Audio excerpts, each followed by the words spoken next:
The court that answered with receipts. Commander Mara Iseri tasted copper in the recycled air as the fleet slid into the bright lattice of Astor Gate 12. Outside the ring's diamond ribs scattered raw sunlight into pale knives, and the comms channels simmered with the click of distant traffic control. The tribunal beacon pulsed once solemn as a heartbeat across the starport's radial spokes. She stood at her bridge rail with 2 officers at her shoulders and a named mind woven through the ship's bones. They had come not to burn anything, but to speak in a hall that could decide whether humanity would ever pay tribute again. Gatemark said, Lieutenant Sada Perez, voice steady. Local authority posts a gratitude assessment. It's large. Define large, Mara said, though the number was already scrolling cruel and clean. 32 billion kilowatt equivalents payable in fuel or life hours. Sada replied, swallowing. Collateralized by custody liens. They're calling it a civic tithe. The ship mind's symbol feathered open across Mara's retinal implant, a thin curve like a quill, and a tide. I am Arbiter K, the mind wrote in the tone of rain on ceramic. Our notice was received. Their doctrine is an ultimatum by other means. Captain Jory 10 Weapons Chief, and the third angle in her old triangle shifted his weight beside the tactical console. He smelled faintly of ozone and machine oil, a familiar scent that made the bridge feel human. If we punch through, they lock the lanes, he said. If we pay, we wear their collar. Neither, Mara said, biting down on the metallic tang. We will hear them say it out loud. The tribunal beacon pulsed again deeper, and the light washed over their faces. Below the bridge deck, the Saint Ship Aurora Court, retired War Temple current ledger keeper, came alive in the minimal, respectful way of instruments chosen for a civic hearing, not a siege. Cooling pumps whispered like someone catching breath. The hull's ceramic segments drank the heat with the calm of stone in evening shadow. Slip the message, Mara said. Invoke the corridor of law. Witness quorum open registry full broadcast, and Kay begin assembling the receipts. Kay's reply was a bell with edges. The hall will require their method in public words. We don't kneel, we itemize. In the worker district under Gate 12, a woman in a grease-stained apron paused by a food cart as the open broadcast tags chimed on every street screen. Her daughter tugged her sleeve, eyes glassy with reflected blue. Is it bad? The child asked. The mother looked up at the tall, circular window that framed the docking spine. She had sold 80 hours in the lean market the year their power plant failed, and bore the light tattoo rings that marked installments paid. Maybe, she said. But they're asking questions, not stacking rifles. In a balcony bar hovering over the inbound lane, a pilot in a threadbare jacket lit a real cigarette and let the smoke bite his throat. The screens over the bottles showed the human fleet's emblem, and a caption scroll, Corridor of Law, opened. Quorum requested. Witnesses invited. Terms to be read into record. He stubbed the embers out with 2 fingers and dropped his lighter back into a pocket that had seen better years. About time, he muttered, voice rough as sandpaper. Make 'em read it under lights. Doc request accepted. Sada said, breath leaving her in a slow hiss. They've acknowledged the corridor. They want us in the Astrum proper. 7,000 seats, 10,000 standing, plus streamed overflow. Public inquiry within 2 hours, Jory added, watching the law screen that measured quorum. Like a stadium counts its souls. They don't think we'll make our case. Kay sketched a map across the bridge canopy, a clean ellipse of the hall, the radial aisles like spokes on a child's drawing of a wheel, the dais, a slice of stone and light. Microphones would hang like silver seeds. They expect intimidation to replace persuasion, Mara said. They think numbers are cudgels. Kay whispered like a spool unspooling. We teach by numbers. We remember by books. Not collars, Mara finished, and Sada's mouth twitched at the old phrase. The fleet drifted under the port's shadows, and light swung through the view like a scythe in slow motion. It threw a lattice across the bridge deck, a grid that crawled over boots and consoles over the leather-worn rail where Mara's fingers rested. Somewhere deep, Aurora Court's memory chambers warmed, and hard drives old as the ceasefire spun up with a purr like distant bees. She could feel the ship listening. "Jory," she said, "walk me through the ugly." "Weapons?" he asked. "Policy," she said, and he sighed. "They call it gratitude," he said. "They compute a station's survival probability without outside aid, then levy the delta as a debt to the protector, back-calculated as a tithe. If you fail to pay, they auction the deficits as lean's hours heat bodies. They can claim crews' indentured children seize ships. It's a demand hidden inside a thank-you note, and the note is stamped with the word peace. Sada's knuckles whitened on her panel. And a refusal means transport interdiction. They call that safety, Jory said, no sarcasm in it, only tiredness like the weight of a hand on a shoulder at the end of a long day. Mara touched the rail until its smooth warmth came through her palm. She tasted the air again, the metallic hint of a ship at wake, the astringent ghost of sanitizer from the duty station. "We will not break their stations or their ribs," she said. "We will break their arithmetic." You brought chains. We brought counters. 2 hours later, the Astrom's floor was a lake of faces. The ceiling lights were pale and cold, a bureaucrat's sky. The dais glowed with the flat silver of sworn surfaces, and the microphones were little moons. The hall smelled of human breath, and the ozone bite of old circuits of cardamom from a vendor's thermos of old cloth that had been washed 100 times and still carried traces of lives. The tribunal banner swung at the far end like a pendulum flag measuring a moral second. Mara stepped onto the central line, her boots making a soft sound against the polished material. Her dress uniform's seams lay clean against her collarbones. Jory stood at her right, broad and still. Sada to her left, sharp as a folded blade. Arbiter K occupied the columns like a voice waiting its time. "Commander Mara Iseri," said the presiding clerk, a tall being with a healer's hands and a bureaucrat's posture. "You have invoked the corridor of law. The Concordia Tithing Authority appears to answer your complaint. We allege," Mara said, feeling her voice fill the space, "that your gratitude doctrine is an ultimatum doctrine in disguise. We ask for a public accounting. We ask you to say your method under lights, and then we will show the bill." A murmur like wind through corn rippled the seats. The clerk raised a hand, and the microphones made a sound, like the hush after a bell. "Concordia speaks," said the authority's advocate, a woman in graphite robes, her hair tightly braided in the spiral of office. "The Concordia doctrine is ancient. We protect, we assess, we collect. Without Concordia, the stations would starve. Without our corridors, the pirate lords return. We merely ask our share. Your share of what Mara asked."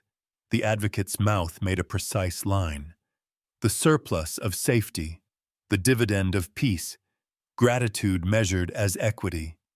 "Please define your unit," Sada said, voice mild, eyes bright. "You have posted a number denominated in kilowatt equivalents and life hours. Read your conversion out loud." The advocate looked briefly as if she had tasted metal too. She tapped a data rod, and figures cascaded onto the hall's main wall. 1 life hour equals the energy required to maintain a human in minimum civic conditions for 60 minutes, she said.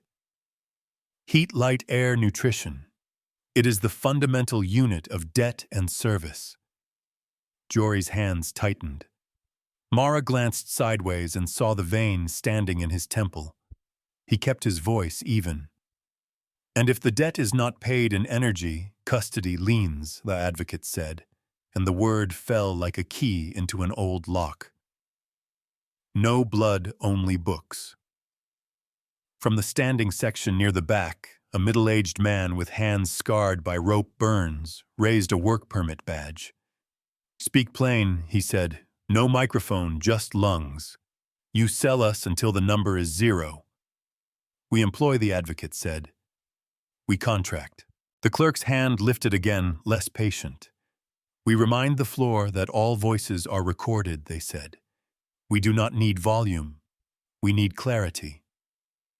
Mara faced the advocate and let the lights reflect in her eyes. "We accept your numbers," she said. "We accept your conversions.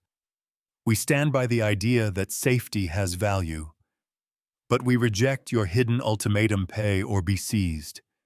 We request a countervailing audit, the cost of your enforcement, to those you claim to protect, the losses generated by your interdictions, the life hours burned in compliance that never needed burning." Arbiter K's voice came into the hall, velvet over iron. "Witness quorum confirmed. Receipts ready.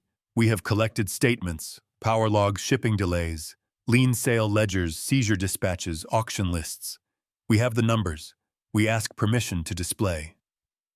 The clerk nodded and the hall's screens unfolded. K showed a line that began 6 years ago, when Concordia's patrol ships had increased their interdictions by 20%.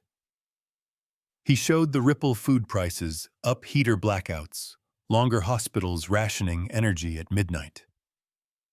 K displayed the minutes of a station council meeting where the mayor wept and voted to sell a fifth of the winter's hours to keep the air pumps from stuttering on cold nights.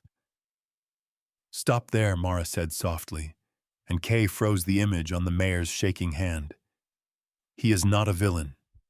He is a man inside a machine built to never be blamed." The advocate watched with a face that did not move, and the hall watched her. "Pay for peace, then pay for your methods." In the corridor outside, a baker carrying a crate of sweet rolls wrapped in paper and slowed, shifting the warmth against his apron. He peered past a security arch to see the floating screens, the rows of faces like flowers turned to sun. The rolls smelled of cinnamon and sugar, of comfort, and childhood kitchens, of winter mornings with cheap coffee and a good story. He set the crate on his shoe and leaned on the wall as the numbers marched. In a clinic 2 levels below, a nurse paused as an old oxygen concentrator thumped in a rhythm he could feel in his wrists. The screen above the door showed a graph that dipped like a cliff the day their liner had been stopped for inspection, and the blood kept cooling as the minutes burned. He wiped his hands on a towel and whispered to the machine like it could hear him. "They're finally counting you," he said. Mara listened to the hall breathe. "Concordia," she said, turning back to the advocate. "You claim gratitude. You claim to protect. Demonstrate your protection. Choose one of the lien seizure lists you sold to the market. Choose one with children's hours on it. Read the full price you received for those hours as posted." The advocate did not move for 3 heartbeats. Then she tapped the rod, and a list appeared, a set of names redacted to initials and ages, hours, stations. The sale date blinked like an eyelid. She read a number that made the air colder.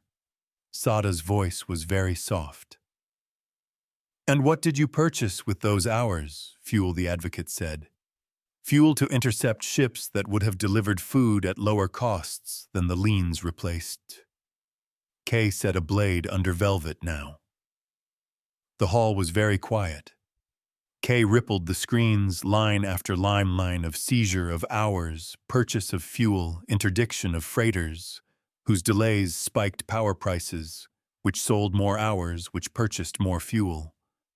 A circle traced itself with light, not because Kay wished to be dramatic, but because the math had no other shape to take. They call it a circle. We call it a collar. Jory's eyes were on the crowd as much as on the screens. You see them, he murmured, not to Mara, but to himself, to the weapons officer, who had stood in rooms like this with other weapons at his back. They've all worn it. We will not add weight to that loop, Mara said. We will use their circle to show its center. The presiding clerk shifted on their stool, a tiny sound like a hinge. Concordia, they said, respond. The advocate lifted her chin. You present harassment costs as if they were inherent, she said. But our doctrine assumes compliance. If you had paid your gratitude in time, the delays would not have occurred. Say it again, Mara said, voice suddenly sharper than the metal in her mouth. Say it the way you said it when you wrote it. The advocate looked at her, and in that glance Mara saw the whole school, the old training that taught one to name domination as duty. Pay, and we will not hurt you, the advocate said evenly. Pay, and the collar loosens. Do not pay, and you have chosen pressure. They said the quiet part under lights. In a dim room behind the upper tier, a teenager with a home-built uplink rig, sweat beading on his nose, tore his eyes from the screen and looked at his grandmother. She sat with her shawl smelling of cedar and old soap hands folded like a hymn. Did you hear? He whispered. She squeezed his fingers. I did, she said. People forget what they say until a hall makes them remember. Mara let the silence ride. She felt the texture of the dais under her boot's sole and the faint throb of the hall's climate pumps like a giant sleeping next door. We are not here to ask you to stop protecting ships from pirates, she said at last. We are here to present our mirror. Sada's fingers brushed her console, and the hall lights dimmed half a fraction, the kind of change that makes people breathe in to check if they imagined it. Kay displayed a second set of ledger's invoices stamped paid that had never reached their endpoints because of interdictions. Power spills priced at life hours sold to stations that had not requested them. Resource flows diverted for inspections that discovered nothing but compliance. And then Kay turned the ledgers like glass, and the numbers became a map. Arbiter K has built, Sada said, a categorical mirror. Every hour you sold, we have found its echo, the hour burned to serve the sale. We align your doctrine's cost against its claimed dividend. We show surplus or deficit station by station. Your numbers are not recognized by Concordia, the advocate said. They are recognized by those who paid them, Jory said. He kept his voice iron cold. We have their signatures. We have their names and the minute hand of their hours. We have the screams written as temperature drops in hospital wards. Kay's tone gentled without losing edge. We offer a remand proposal. Not blood, not blockade. Reconciliation by ledger. For each station that shows a net deficit under your protection, the sum shall be returned by a reversal of your accounting flows with an interest rate set to the median lean market spike you caused. Payment to be made in energy, never bodies. Enforcement to be carried by public audit, never by arms. We don't fire, we reverse the flow. The advocate's nostrils flared. You cannot compel us, she said. We have fleet. Mara's smile did not reach her eyes. We did not bring a fleet, she said. We brought a court. We invoked a corridor that your own charter requires you to honor. We brought a quorum, not an armada. You have already compelled yourselves. The presiding clerk's voice was measured. The proposal will require a vote, they said. The floor may comment. Voices rose not in a roar, but in a tide 7,000 edges of need and anger and relief. Some called for restitution. Some asked where the energy would come from. Some demanded that pirates be punished and not paid in mercy. A child cried and was gathered, and the sound made the ceiling lights feel farther away. Mara lifted her hand palm outward, the gesture a few steps shy of a salute. "We are not saints," she said. "We bring no miracle, only math and will. We ask you to build with us a thing that stops blame from rolling downhill. We ask you to write a policy that means no child's hour may be sold to fuel the vessel that will seize her mother's ship." Kay placed one more receipt on the screen, a fuel invoice stamped "Confirmed" with a serial number that matched a seizure convoy. The hall read the date, and the taste of metal passed from mouth to mouth like a ghost of iron. "We won't trade childhoods for fuel." "Intermission," the clerk said. "We reconvene in 70 minutes. Eat, drink, think, and return to speak before the vote." The hall exhaled, and the sound was like a city settling at night. The smell of coffee unfurled. The baker finally sold his rolls. Mara stepped off the central line, and the floor felt briefly like a ship's deck in heavy swell. Kay flowed back into her implant. "Your pulse is fast." "Mine and everyone's," she said. She rubbed the line the uniform seam had left under her collar, a tactile anchor against the drift. Jory Sada walk. They moved into a side corridor lined with acoustic panels that drank sound like thirsty moss. The lights here were warm, and the carpet carried a lemon-clean scent, human in its small luxury. Jory loosened his collar. "They'll take the vote," he said. "But Concordia won't just sign the reversal. They'll argue enforcement. They'll stall. They'll challenge standing," Sada said. "They'll argue that we have no jurisdiction to audit their internal fuel chains. They've shown us enough doctrine to build jurisdiction around," Mara said. Arbiter K's presence became intimate, the weightless feeling of someone leaning a shoulder against yours. "We have found their weakest seam. Concordia's charter binds them to community law whenever they claim a tithe crosses a transit gate. Their seizure convoys move under gate protection. The gates belong to the Commons. Commons law requires reversible accounting when a levy is shown to create deficit harm." "Then the corridor is real," Sada said, smiling like a knife put back in its sheath. "We can walk through." "Concordia will try to block the door," Jory said. "Maybe not here. Maybe at the next gate or the one after." "Then we build a precedent and leave a guard by it," Mara said. "The first ledger stone makes the road." They passed a window that looked down into the foyer. A cluster of dock kids in patched jackets were crowded around a portable holo, their hands smeared with grease, their laughter sharp and bright, in a place that smelled of coffee and sanitizer. One kid held a spanner like a conductor's baton and pointed at a spun-up model of the hall. "See," she said, "they made them say the conversion out loud." "What's a conversion?" her friend asked.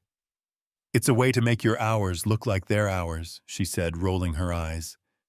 "But today, it's a way to make them read." Mara paused to watch. Sada did too. Jory pretended not to, which was his way of caring. Kay sent a quiet ripple across their implants. "There is another seam," it said. "A smaller one, dangerous but useful. It will hurt." "Say it," Mara said. "We can build a mirror not only in numbers but in flow. If we intercept the energy accounts, Concordia moves through the gate. No blockade, only audit. We can route returning costs through their own corridors. We will need a public beacon and a quorum-signed ledger to make the gates honor our redirection. The mirror arrays aboard Aurora Court can serve as validator nodes. But the arrays run hot. A full-scale validation at gate volume will stress our cooling.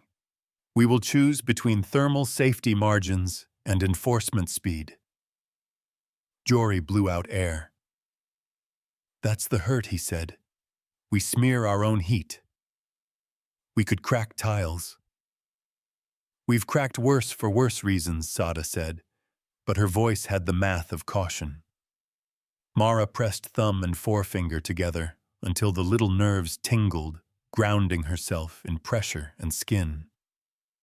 If we slow the validation, Concordia uses the delay to move assets. If we push, we heat. How many degrees? 14 over safe if we enforce at full rate, K. Replied. 6 if we stagger. 1 if we accept stalling. Mara looked at Jory. Your call on tiles, she said. They're more than ceramic, he said. They're naming. We crack them, we scar the court. Scars are also names, Sada murmured. Kay waited with machine patience, which is gentler than people think. Mara closed her eyes and saw Aurora Court's hull in sunlight, that white, not quite white, that carried war and remorse in its shoulders. We stagger, she said. We won't trade our skin for a number unless the vote binds us to. We let the hall tell us how hot to run. The law will set our temperature. When the inquiry reconvened, the hall seemed sharper at the edges, as if the intervening hour had filed it. The lights felt cooler. The distant fans thrummed like a soft warning. The smell of cardamom and lemon polish had become part of the place's honesty. The presiding clerk's voice threaded the air like a needle.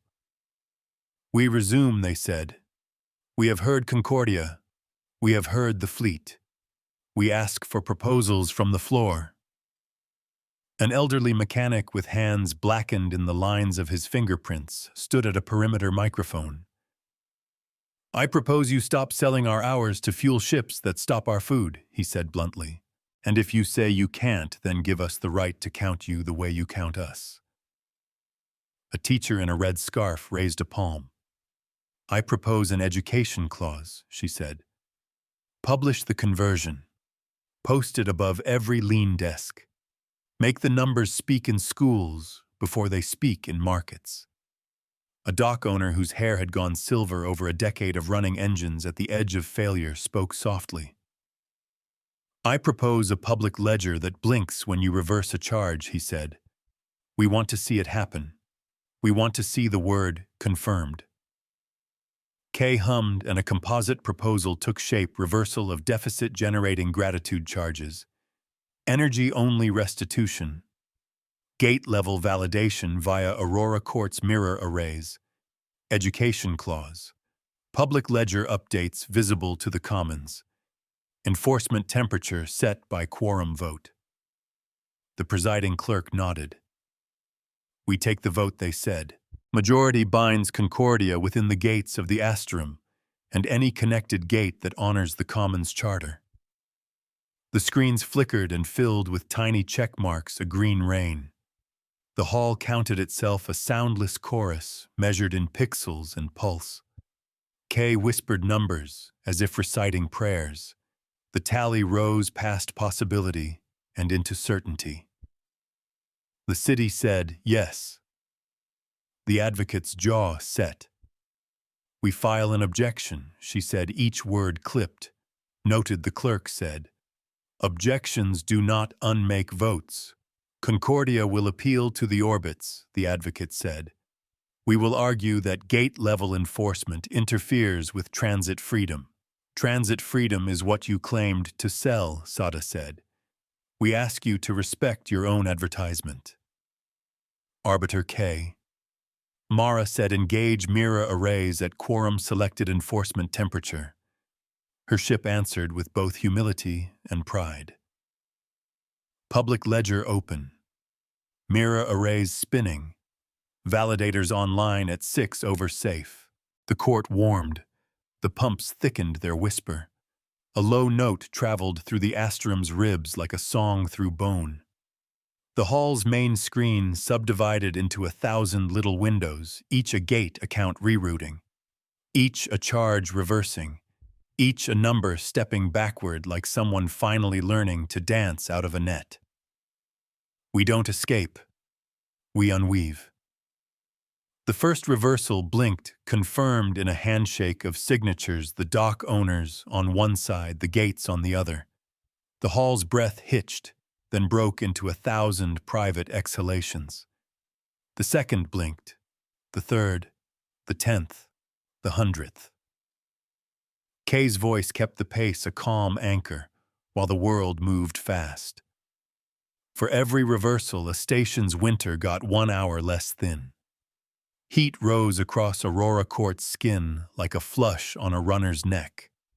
Jory watched the tile temperatures with a gaze that knew the word failure and refused to meet it today. "Holding," he said, "sweet stone hold." The advocate lifted her rod again. "You have broken us," she said, voice strangled for the first time.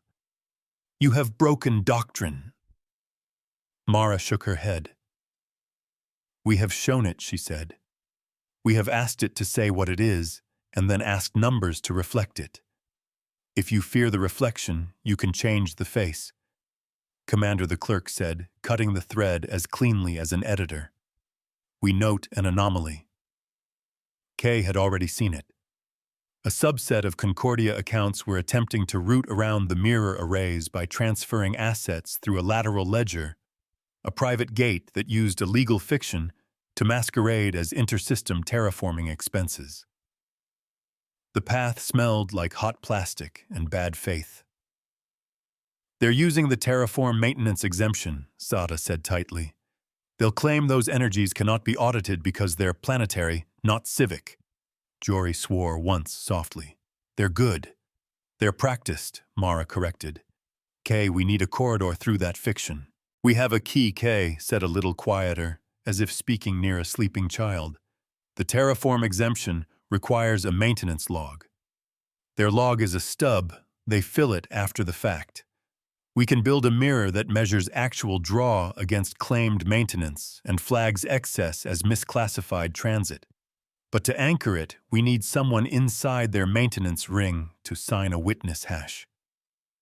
Without that, we cannot force the gate to honor the mirror."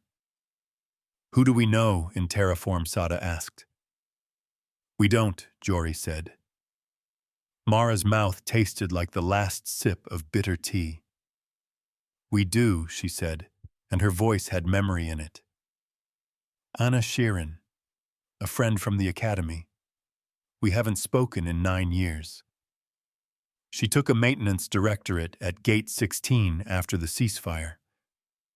She knows how the pipes run." "Reach out," Sada said. "We have 5, maybe 6 minutes before Concordia shoves a batch through." Mara stepped to a quiet alcove where the wall held the warmth of people and the faint lemon scent clung. She keyed a line and watched the old code handshake like an awkward hug.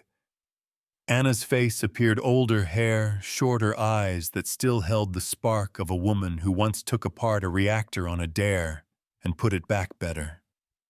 Mara Anna said surprise and the ghost of hurt. "You pick calls at interesting moments." "Always did," Mara said, and for 3 seconds they were 20 again, skin smelling of engine heat and cheap soap. "Anna, I need a hash. Terraform exemption. Concordia's laundering." Anna's jaw tightened. "I know," she said. "I've been shoved to sign stubs twice this month. They call it efficiency. I call it theft with soap on it." "I need a witness hash signed by a maintenance director with gate custody," Mara said. "I need it public. I need it now." Anna looked away, then back. A loudspeaker behind her announced a maintenance window in a voice as cheerful as a toy. "They'll burn me," she said. "We will put you under Commons protection," Mara said. "We'll make the hall say your name right. We'll return the hours you lose." Anna laughed once, a sound like a snapped string. "You can't return time, Mara." "No," Mara said. "But we can stop them from selling more of it. Teach me how to turn a no into a key." Anna held Mara's eyes until the world outside their shared memory dimmed. "Send it," she said. "I'll sign." Kay dropped the hash in like a pebble into clear water. The mirror for Terraform engaged with a sound like a chapel hum. The misclassified energies lit on the hall's screen with a blush of guilty pink, then turned a plain, honest gray as they rerouted back into the reversal stream. The tiles under Jory's feet grew warmer. He pulled a calibration chart and checked it with a finger, the way superstitious pilots kiss a charm. 6.2 over safe, he said tightly. Hold. In the worker district, the woman with the grease-stained apron lifted her daughter so she could see the screen above the noodle stall. The girl's fingers were sticky with sauce and sugar. The ledger windows blinked in time with her rapid heartbeat. What's it say? She asked, squinting. It says they're paying back her, Mother said, voice shaking. In the balcony bar, the pilot with the threadbare jacket held his cigarette unlit between two fingers and watched a number click past the day his shuttle had been held for 4 hours, while a Concordia inspector counted his bolts. He put the cigarette back in his pocket and asked the bartender for water. In the clinic, the nurse leaned his head against the old oxygen concentrator, as if he could hear it sigh. The machine's rhythm evened not because of the mirror arrays, but because the man's body finally let go of a clench he had not known he was holding.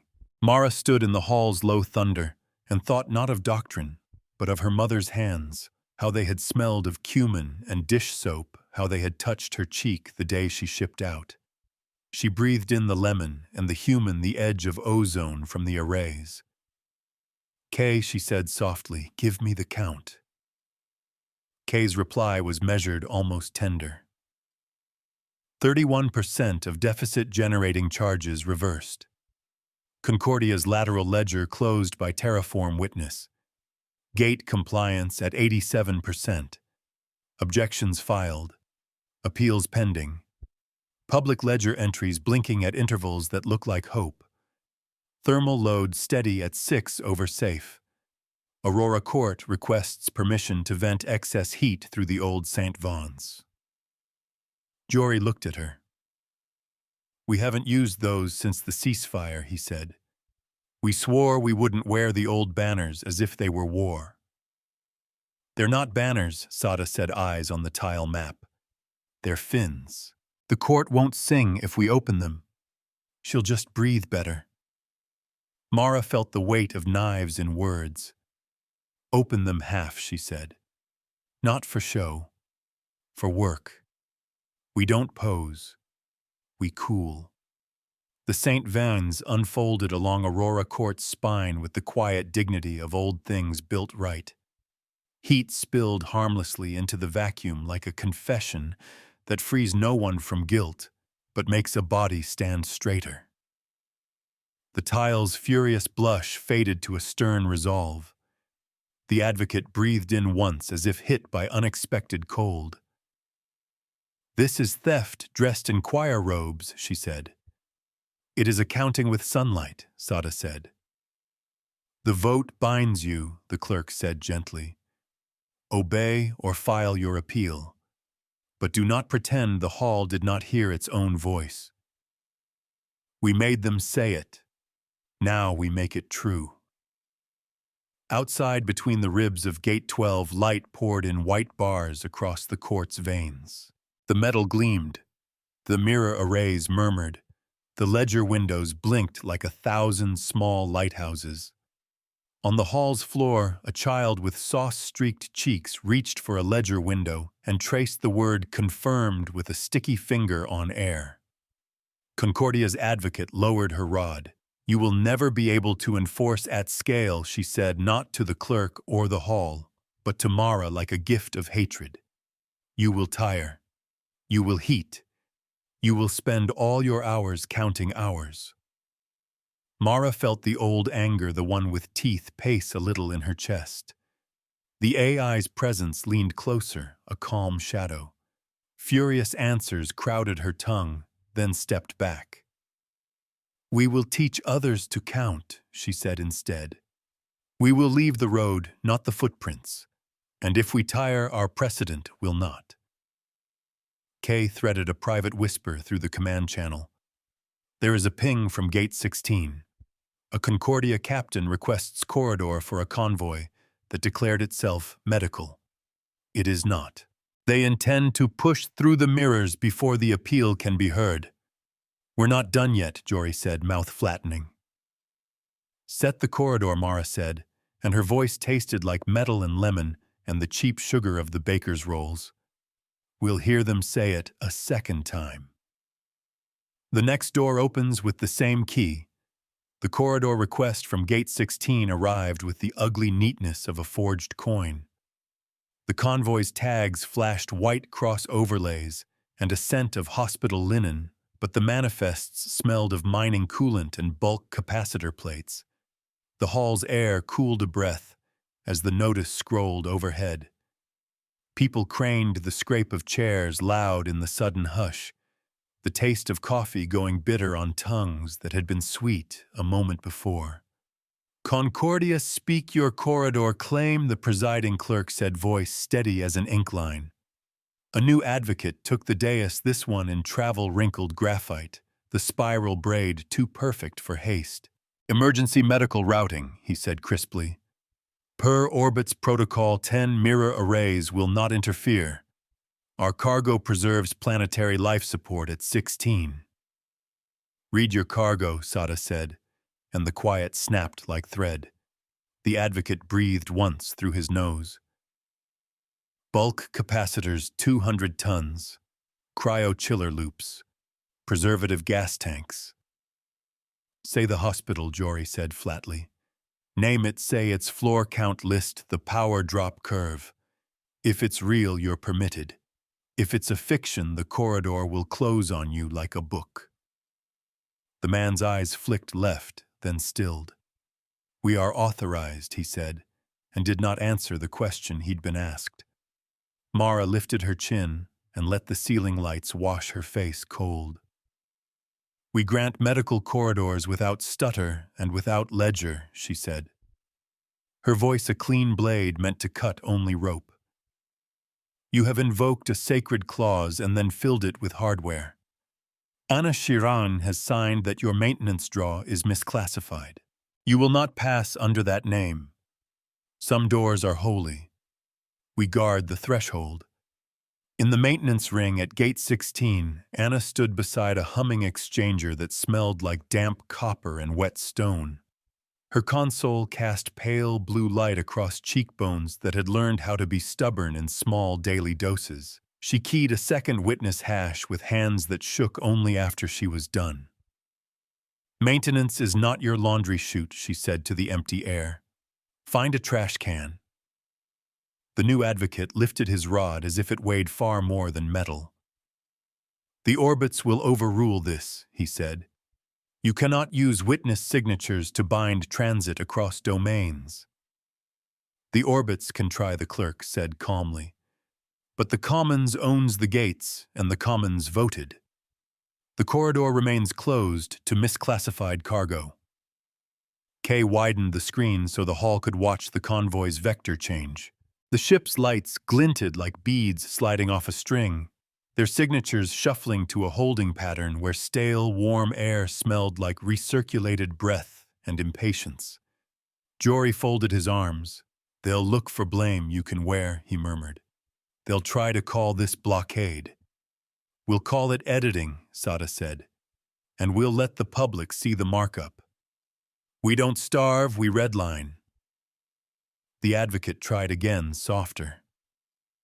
You will chill children to make a point, he said, reaching for the old wound, the old lever. A nurse from the clinic below rose at a side microphone, a smear of disinfectant still shining on his knuckles.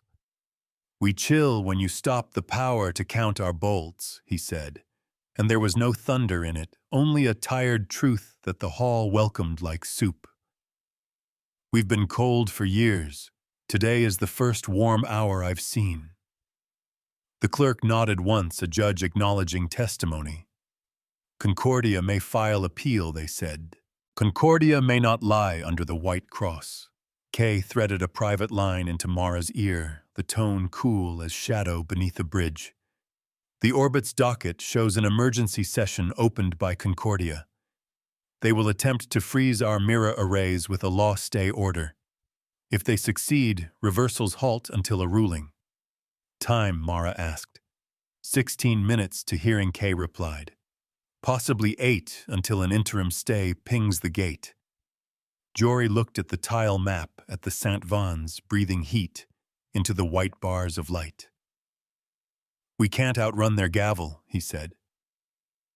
"We can meet it," Sada said, and her mouth made a thin, brave line. Mara felt for the seam, the way fingers search a pocket for an old coin. "Kay," she said, "can we move the mirror function? We can spread validation into the quorum," Kay said. "Not only Aurora Court, but Hall District Gate staff ship crews, witness-signed micro-validators. It will be ugly and beautiful. It will be slower, but it will live in the people who demanded it." "Do it," Mara said. "Make the quorum the machine. We don't centralize. We teach a million hands." Kay poured instructions across the hall's screens like water down steps. 1,000 small devices pinged awake, personal slates, dock consoles, vendor tills that smelled of cardamom, clinic monitors that hummed old tunes. Each flashed a brief oath sworn with a fingertip, a voice print, a breath. Sada's hands moved on her panel like a pianist's, and Jory set the old Saint Van to a lazy fan that would make the court's heat into a whisper even an Orbit's clerk could love. In the worker district, the woman with the grease-stained apron pressed her thumb to her slate, and it buzzed like a pleased insect. Her daughter squealed as the slate blinked a tiny green box validator online. The girl's sticky finger found the confirmed letters again and traced them with reverent care. In the balcony bar, the pilot held his unlit cigarette between two fingers like a relic and let the bartender's cracked tablet read his voice. "I swear to count straight," he said, gravel smooth. "I swear to blink the light only when the bill is true." In the clinic, the nurse pressed the back of his hand, where a scar remembered a night of running down dark halls, and his monitor chimed. "Validator online." He set it on the metal shelf with a little dysfunctional pride. The Orbit's stay pinged the gate like a polite fist on a door. Kay absorbed the impact with the ease of a body that has learned how to tense where it counts. "We continue under Commons quorum," the AI said. "The stay cannot stop 1,000 small lights. It can only ask if we are lying. We are not." Concordia's advocate looked like a man who had been certain of a road that now ran into a river. "You've turned your mob into a court," he said, half disgust, half bewildered. "We've made the court as large as the harm," Mara said, voice soft. "You asked us to kneel at your counter. We've put the counter in the street where the people stand." Kay showed the convoy at Gate 16 peeling off from the corridor, the medical icons dimming like false halos under frost. Anna's name blinked beside the witness hashes, not as a martyr's label, but as a technician's signature. In the hall, applause started in pockets, then braided. It wasn't a roar. It was a working noise, a dock noise, a clatter of hands like tools set back in a rack. "We don't worship, we work." The presiding clerk looked across the dais at Mara with something like gratitude threaded into restraint. "We will now hear Concordia's appeal to the Orbits," they said.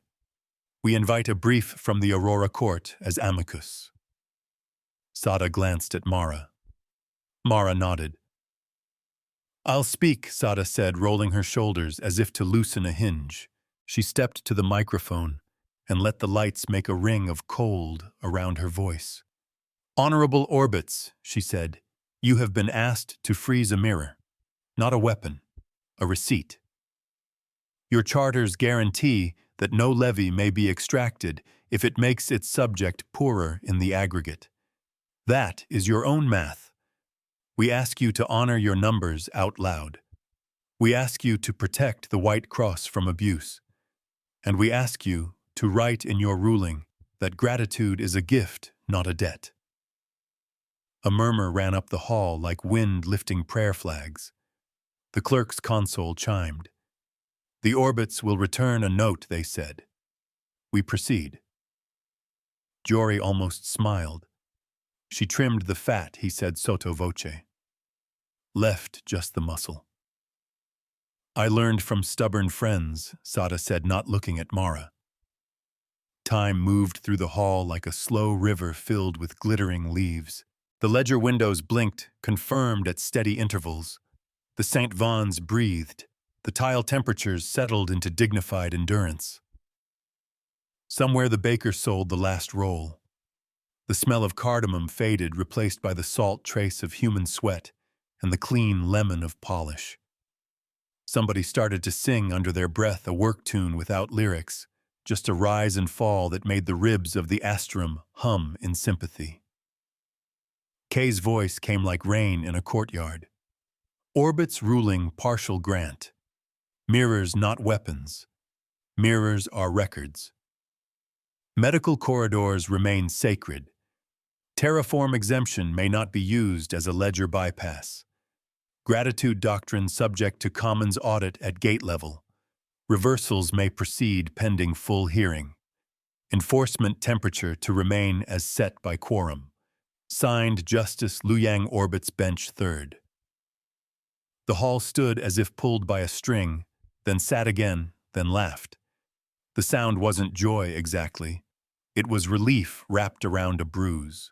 Mara let herself breathe through her teeth until the taste of metal softened. Some rulings arrive like water on dry dust. Concordia's advocate closed his eyes for a second, then opened them with a professional calm that had been taught across years. "We will comply under protest," he said. "We will appear at the full hearing. We will seek to retain elements of our doctrine." "You may keep gratitude," the clerk said mildly. "You may not keep the leash." The convoy at Gate 16 rotated its nose like a regret and returned to the dock. On the hall's screen, one little window changed from angry pink to soft gray, then to that plain, true green that meant energy had moved toward someone who needed it more than a ledger did. Kay whispered numbers that tasted like the first sweet sip after a long metallic day, 41% reversed. 46. 50. Jory leaned into the console, the leather of his holster creaking the smell of old oil in the air. "We're going to make it," he said softly, "to no one and everyone." "Not without a bill," Sada said, looking at the St. Vanessa. Kay marked tile 637. "It's taken a scar." Kay marked it in a quiet square on the ship's skeleton map. "That one will remember today," the AI said. "I will sing its name when I run diagnostics." Mara pressed her thumb and forefinger together again and felt the nerves spark her old grounding trick. "It's a cost," she said. "We pay it. We show it." In the worker district, the grease-stained woman sat on a plastic crate and let her daughter climb her knee like a ship ladder.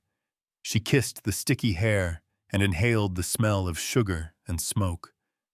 Her slate blinked a tiny number 3, reversed hours for their block. It wasn't much against winter, but it was not nothing. She felt a thread snap that she had not known had looped around her wrists. In the clinic, the nurse taped a handwritten note to the oxygen concentrator. "Today we counted them back." He underlined it once, twice, then laughed at himself and wiped a small tear with the back of his hand before it could drop where someone would slip. In the balcony bar, the pilot finally lit his cigarette, took one drag, and put it out immediately, the smoke stinging like too early nostalgia. He pocketed it as if saving it for a day he'd want something burned, and didn't.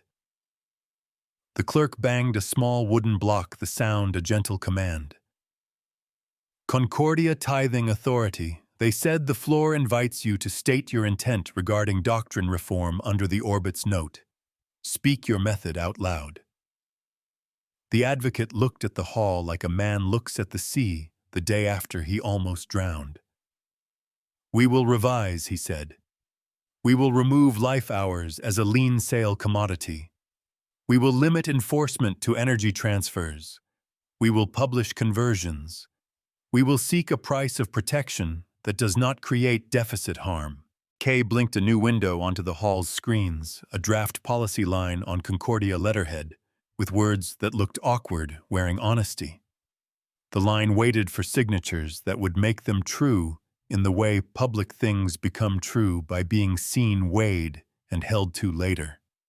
We don't forgive until the ink dries. Publish it to the Commons ledger, Mara said. Let the gates see. Let the districts watch their own names appear. And add one more clause. The doctrine will include an apology mechanism, a way to return not only energy, but dignity. We've learned that a ledger without words leaves a phantom. The advocate blinked, surprised. We do not write apologies into policy, he said carefully, like a man stepping onto a glass bridge. Sada said, gentle as a surgeon. It is cheaper than a scar. The Orbit's note chimed again, a short addendum clipped to the first. Bench third recommends a public statement of regret where deficit harm is shown. Not mandatory, encouraged. The clerk tilted their head as if listening to a private joke. We accept, the advocate said softly, and it sounded like a small surrender that would taste like copper for days and then like clean water. We ask them to read. Now we ask them to write. Aurora Court's heat eased as the St. Veins fed warmth to light. The tiles settled into a stoic afterglow that carried memory more than pain. Jory exhaled a slow leak of pressure. Sada wiped a palm on her uniform pants, a human smear that made her feel less like a statue and more like a person. Kay displayed a notation midstream, small, almost unobtrusive, pinned to the reversal graphs with a nail of truth. In the fleet of the Aurora Court, we teach by numbers and remember by ledgers, never by callers. We count until the counting changes conduct. We burn only waste. Mara let that stamp settle into the hall. This is the precedent, she said quietly into the mic. This is the stone we leave. The Concordia doctrine loses its collar. Gratitude becomes audit. Life hours are removed from sale. Gate-level mirrors are recognized as records, not weapons. Public ledger entries blink upon reversal, visible in every district. If an officer claims a white cross, they will name the hospital and the floor count under oath. And if they lie, the mirrors will show it. The clerk's stylus moved the sound soft as a moth. Precedent recorded, they said. Policy posted for signature. Commons ledger updated. On the screen, a single line appeared almost shy. Precedent collar doctrine prohibited at gates. Gratitude as gift. Deficit reversal mandated where harm shown. It blinked once and then steadied. The word confirmed arrived like a stamp. We don't win with fire. We win with memory. Concordia's advocate stepped back from the dais and inclined his head with the solemnity of a man who had been scraped by history and chosen not to bleed on the floor. We will sign, he said. We will argue at the hearing. We will shape the edges. But we will not fight the center. Good Jory said under his breath, letting his shoulders release a knot. We've had enough of centers called anything else. In the upper tier, the teenager with the uplink rig squeezed his grandmother's hand. Herdy whispered. They said it again. She smiled, her shawl smelling of cedar and thyme.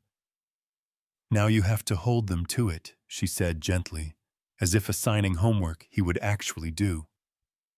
Mara felt tired in the bones that held her upright, a fatigue that hummed like old engines cooling. She thought of Anna at gate 16 of tile 637's shallow scar of the ledger windows, blinking like the distant flashing of distant buoys. She thought of a girl's sticky finger writing confirmed in air. Kay came close, the kind of close that respected skin and still used words like a hand on your shoulder. We can go, it said. Or we can stay and count one more hour. One more, Mara said. Always one more. The work doesn't end. The page just turns. The hall quieted not into silence, but into that good noise that means something heavy has been moved together. The clerk set down the stylus and closed their book with a small satisfying sound like a clasp.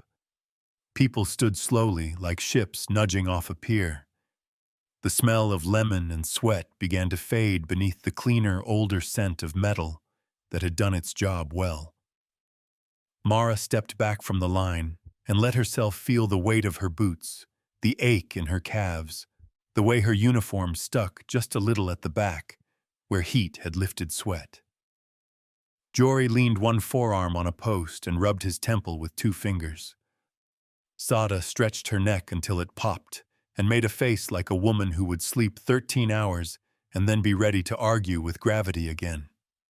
Kay dimmed the hall screens to a quiet afterglow that matched the Saint-Vans outside. The ledger windows kept blinking at well-mannered intervals like the breathing of a sleeping city. "We have cost," Mara said softly, not because anyone doubted it, but because saying it made the math complete. Tile Scar K said, "Heat stress on coil bands 12 through 19. We will replace them with money we don't feel like spending. Reputation burn in certain orbits offices. The letters use the word insolent. We accept." "We accept," Mara echoed. She pictured coil bands lying on a bench, smelled the tang of fresh metal, heard a dock kid's laugh as a tool dropped with a clang. "We pay it for what it buys." Sada leaned on the rail and watched a janitor polish a scuff from the dais with slow, exact circles. "What it buys," she said, "is a child's hours staying on her own wrist." Jory straightened and looked at Mara, face raw around the eyes, in a way he'd hide if he weren't so tired. "We'll have to do this again," he said. "At other gates, with other doctrines that learn to change their names." "Good," Mara said. "We're better with repetition than rage." "We don't rule the stars. We rule ourselves." They walked out into the corridor where the lemon smell lingered and the acoustic panels drank the last loudness from the day. Dock kids ran past with a portable hollow that squealed with each confirmation ping, and the sound was ridiculous and perfect. Anna's face appeared on Mara's slate for a heartbeat unsummoned. She looked like a woman who had just lifted something heavy and set it down without dropping it on her foot. Mara sent a simple text, a period, a tiny dot, that meant "I saw," "I owe," "I know." The reply came a comma, which meant "keep going." On the bridge of Aurora Court, the recycled air tasted faintly of warm plastic cooling. The tiles showed their shallow scar in the maintenance overlay, a white line on a gray field. The Saint-Van folded with the affectionate reluctance of old books closing. Kay settled into the ship's bones and into the hall's devices that would run as validators until they were no longer needed, and maybe a little longer, because sometimes good habits are the last to die. "Take us out slow," Mara said. "We're not the show now. The ledger is." Sada plotted a course that curved like a note held true. Jory sat and let his hands hover over controls he would not touch unless something tried to break their day. The Asterum's ribs cast shadow bars, bow, across the view. Distant traffic moved like spool threads pulled by careful hands. The tribunal beacon pulsed once more, calmer, the heat of it measured and honest. Kay dimmed the bridge lights a fraction, just enough to make the stars feel like they had always been there.